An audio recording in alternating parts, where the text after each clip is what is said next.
G'day! In today's video I'm going to talk about my pallet made arcade cabinet. As you can see, quality timber right here. And we have just a 20-inch 60Hz 720p display over here, 1680 by 1080. Oh, that's not the resolution of that one, but it is an older monitor, but it is perfectly fine for shed life on the pallet machine. Just a couple of USB speakers. And this one was put together over a weekend basically.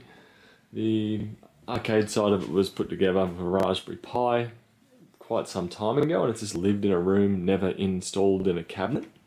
I have smoothed out with some 320 grit or 80 and 320 grit sandpaper. So this is nice smooth to touch, no burrs, nothing to jam in your finger while you're mashing a button.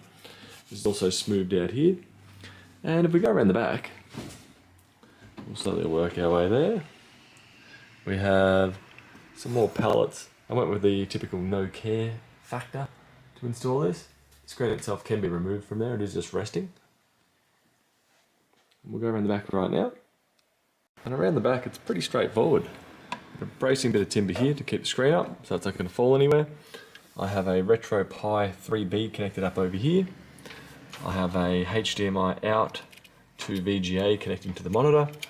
I do also have audio out, and the white cord here is powering the USB speakers that are sitting down there. The main star of the show is over here, which is the arcade cabinet to, I believe it's to to keyboard input via USB.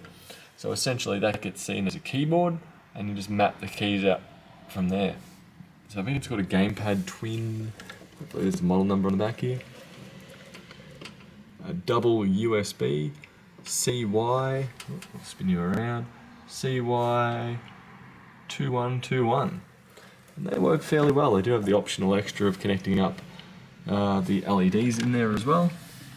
And that's just mounted up in there, you may be able to see that. But right now I've already had my fun with this machine and I'm just wanting to get rid of it.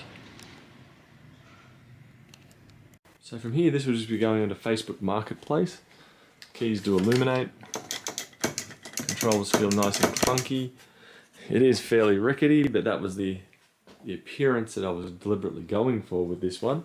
So in other words, that doesn't really surprise me. And hopefully this will end up in someone's shed, and hopefully they can have plenty of fun with it.